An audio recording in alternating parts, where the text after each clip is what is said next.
ஆமை வென்றது. ஒரு அழகான காட்டுல பல விலங்குகள் சந்தோஷமா வாழ்ந்துட்டு வந்துச்சு. அப்போ ஒரு நாள் ஒரு முயலுக்கும் ஆமைக்கும் ஒரு போட்டி நடந்தது. அந்த போட்டியின் முடிவுல என்னெல்லாம் நடந்ததுங்கிறத பார்த்துட்டு வந்துடலாமா?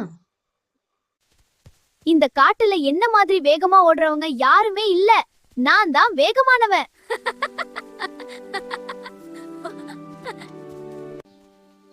வேகம் மட்டும் போதாது, முயலே மெதுவா இருந்தாலும் நான் ஜெயிக்கலாம்.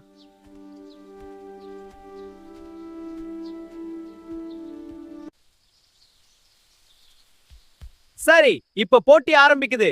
Ready start.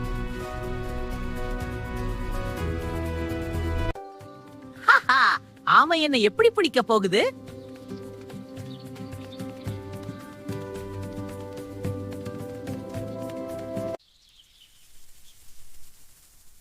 ஆமை வரவே வராது. கொஞ்சம் தூங்கிட்டு வர.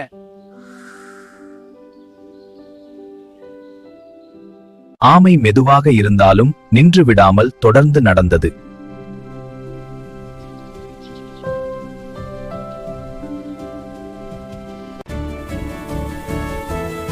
ஆமை ஜெயிச்சிச்சு.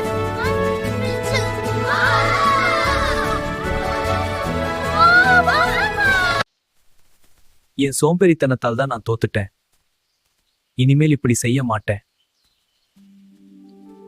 ஸோ இந்த கதை மூலமா நம்ம கத்துக்கிற பாடம் என்னன்னா, மெதுவா இருந்தாலும் தொடர்ந்து முயற்சி. நாம் நண்பர்கள். வெற்றி இந்த நிச்சயம். கைக்குலுக்கல் நமது பயணத்தின் தொடக்கம். பாருங்கள், இந்த பாதை மாறுது. நாம் தொடர்ந்து முயன்றால் வெற்றி நமதென்று. நாம் வென்றுகிறோம்.